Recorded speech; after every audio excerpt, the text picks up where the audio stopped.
To deny truth, whether actively through deception or passively through cowardice, is to invert what's sacred. It reminds me of Isaiah's lament. Woe to those who call good evil and evil good. It's not just the act of lying, but the quiet tolerances, the silence, the shrugged shoulders in the face of injustice that builds altars to falsehood. Calling good evil and evil good cracks open a mirror on how we sometimes sabotage integrity, whether by actively smothering what's real or by shrinking back when calling out falsehood.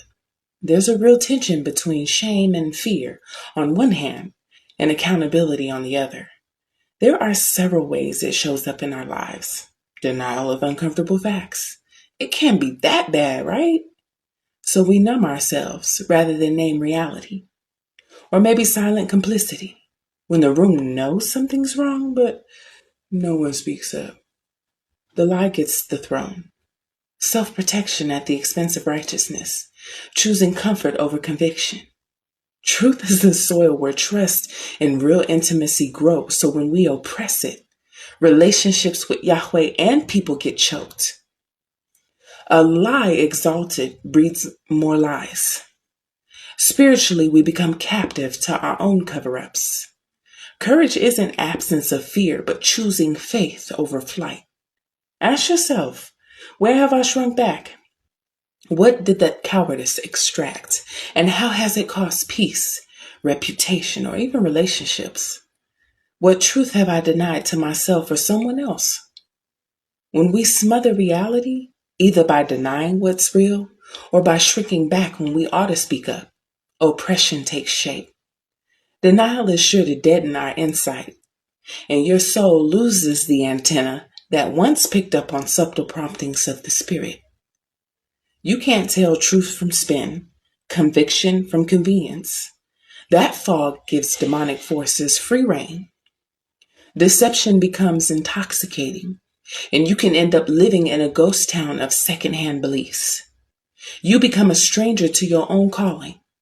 This spiritual amnesia breeds apathy or a lack of concern or care.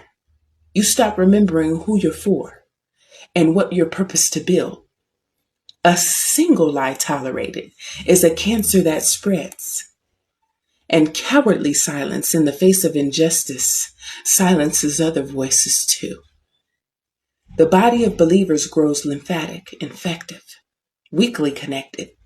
And you may feel safer in the short term, but the cost is a spiritual diaspora. Everyone's present, yet spiritually dead. And it's spiritually stifling to deny reasonable convictions or to bandwagon censorship and cancer culture, where we cut off voices or sources that expose inconvenient realities, whether publicly via the internet or among a large community, or privately within a small group, or in the confines of your own mind even. However, it's spiritually overpriced. Or maybe we are guilty of taking the route of distraction or deflection, shifting our focus to a secondary issue. Well, let's agree on family values. So we never wrestle with core convictions. Declaring truth is personal. So we evade any absolute standard, thereby reducing truth to mere opinion. Peer pressure and group thinking is just as spiritually compromising. Letting fear of rejection or not fitting in silence our own convictions.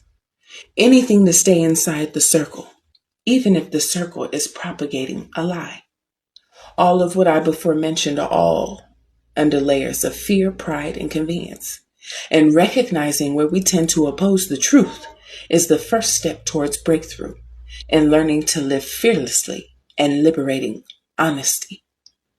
A good practice to practice is to run a daily spiritual audit of the day's small denials and face them. What does your silence protect? And what does it sacrifice? Selah.